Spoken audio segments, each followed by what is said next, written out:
my background is that I was a full-time musician, and I've had a 35-year music career.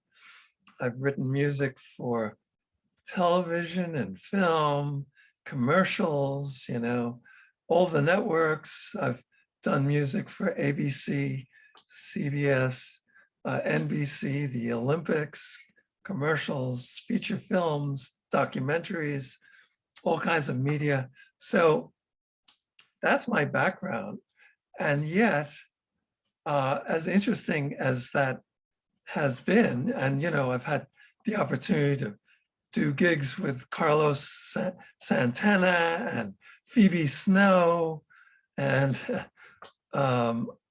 Bernadette Peters, and I'm on one of the early hip hop albums of Queen Latifah, playing keyboards. So I've had this music career, and yet in the mid-1990s, I started realizing, what good is a music career if the world is going down the tubes? And as much as I love music and all of that, I really wanted to be closer to where the action was, to creating a world that works for all. And at a certain point, I realized that I wanted to create something that would facilitate collaboration on a global scale. And that was the creation of We the World. And so we launched that in 1998. So it's been a while since we launched it, but we've had incredible supporters. Jane Goodall was one of the first people to become a major supporter with We the World. Archbishop Desmond Tutu became a supporter. And in fact, when we launched 11 Days of Global Unity in 2004, Jane Goodall and Marianne Williamson were back-to-back keynote speakers at the launch for September 21st. And it might be interesting for people to realize what the evolution was to create 11 Days of Global Unity.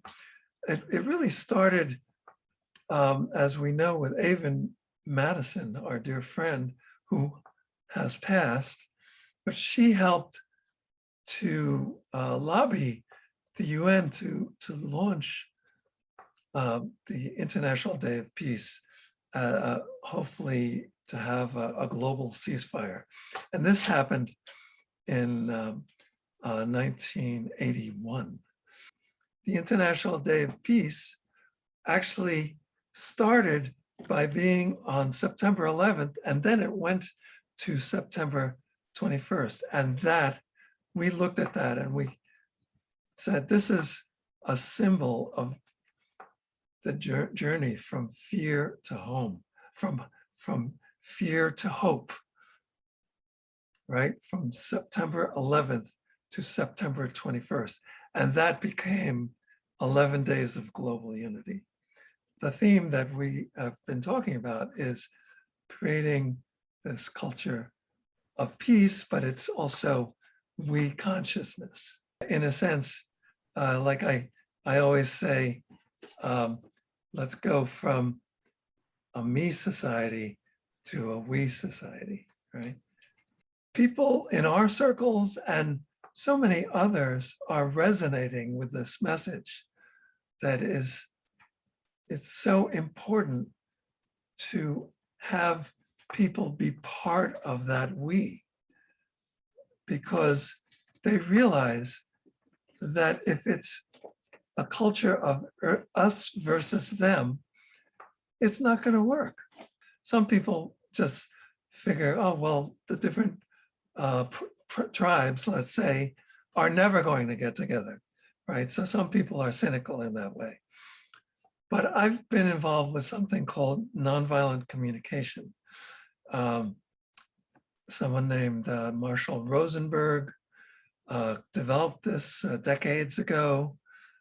He actually joined the advisory board for We the World, and he was one of the first, he helped to launch 11 Days of Global Unity along with some other folks by, we created something called the Universal Declaration of Interdependence, and Marshall Rosenberg was one of the first people to sign that. So the idea of nonviolent communication is that there's a certain set of needs that everyone shares. It doesn't matter what their politics are. It doesn't matter what country they have from, their ethnic backgrounds or nationalities, their religions, or any of that.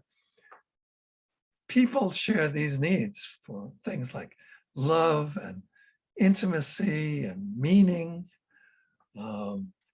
autonomy, choice. There's about 90 of them, 95 of them. The main point here is this, that we have that basis, that kind of commonality that all humans share. If we focus on actually satisfying people's needs and creating a mechanism that actually, like a society that can actually satisfy people's needs, and people can come together to do that on a large scale, there's no reason why we can't do it.